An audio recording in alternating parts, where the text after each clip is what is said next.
Chapter 21. Then Job replied, "Listen carefully to my words. Let this be the consolation you give me.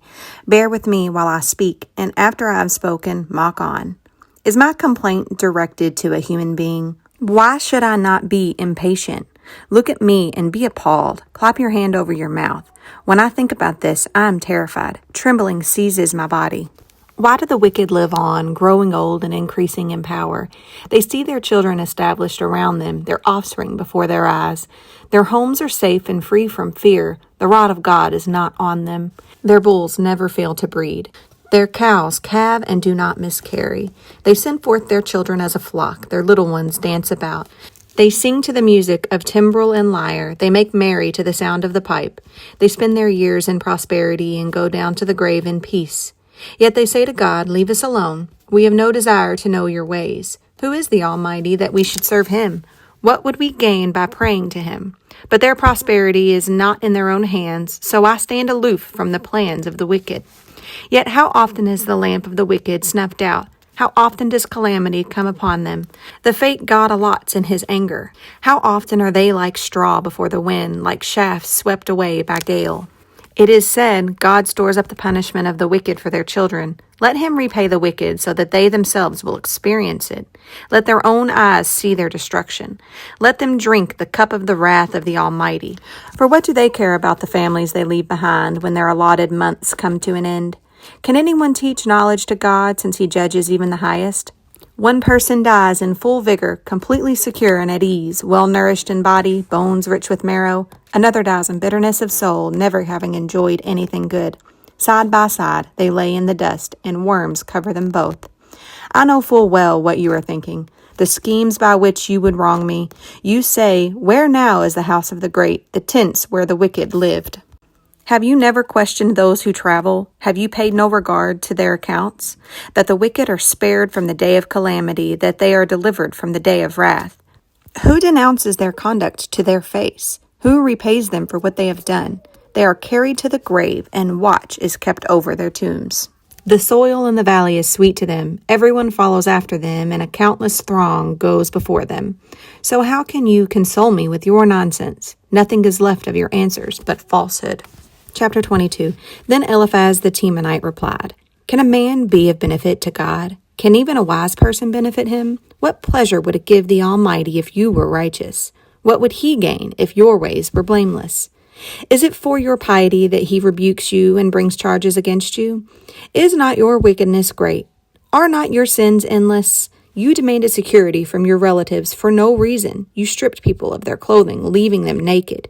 You gave no water to the weary, and you withheld food from the hungry, though you were a powerful man, owning land, an honored man living on it. And you sent widows away empty-handed and broke the strength of the fatherless. That is why snares are all around you, why sudden perils terrify you, why it is so dark you cannot see, and why a flood of water covers you. Is not God in the heights of heaven? And see how lofty are the highest stars. Yet you say, 'What does God know?' Does he judge through such darkness? Thick clouds veil him, so he does not see us as he goes about in the vaulted heavens. Will you keep to the old path that the wicked have trod? They were carried off before their time, their foundations washed away by a flood. They said to God, 'Leave us alone. What can the Almighty do to us?' Yet it was he who filled their houses with good things. So I stand aloof from the plans of the wicked. The righteous see their ruin and rejoice. The innocent mock them, saying, 'Surely our foes are destroyed, and fire devours their wealth.' Submit to God and be at peace with him.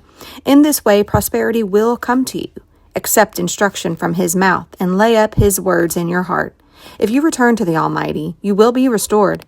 If you remove wickedness from your tent, and assign your nuggets to the dust, your gold of Ophir to the rocks in the ravines, then the Almighty will be your gold, the choicest silver for you. Surely then you will find delight in the Almighty and will lift up your face to God. You will pray to him, and he will hear you, and you will fulfill your vows. What you decide on will be done, and light will shine on your ways. When people are brought low and you say, 'Lift them up,' then he will save the downcast. He will deliver even one who is not innocent, who will be delivered through the cleanness of your hands. Chapter 23. Then Job replied, Even today my complaint is bitter. His hand is heavy in spite of my groaning. If only I knew where to find him. If only I could go to his dwelling. I would state my case before him and fill my mouth with arguments. I would find out what he would answer me and consider what he would say to me. Would he vigorously oppose me? No, he would not press charges against me. There the upright can establish their innocence before him, and there I would be delivered forever from my judge. But if I go to the east, he is not there. If I go to the west, I do not find him. When he is at work in the north, I do not see him. When he turns to the south, I catch no glimpse of him. But he knows the way that I take. When he has tested me, I will come forth as gold. My feet have closely followed his steps. I have kept to his way without turning aside. I have not departed from the commands of his lips. I have treasured the words of his mouth more than my daily bread. But he stands alone, and who can oppose him? He does whatever he pleases. He carries out his decree against me, and many such plans he still has in store. That is why I am terrified before him. When I think of all this, I fear him. God has made my heart faint. The Almighty has terrified me. Yet I am not silenced by the darkness, by the thick darkness that covers my face.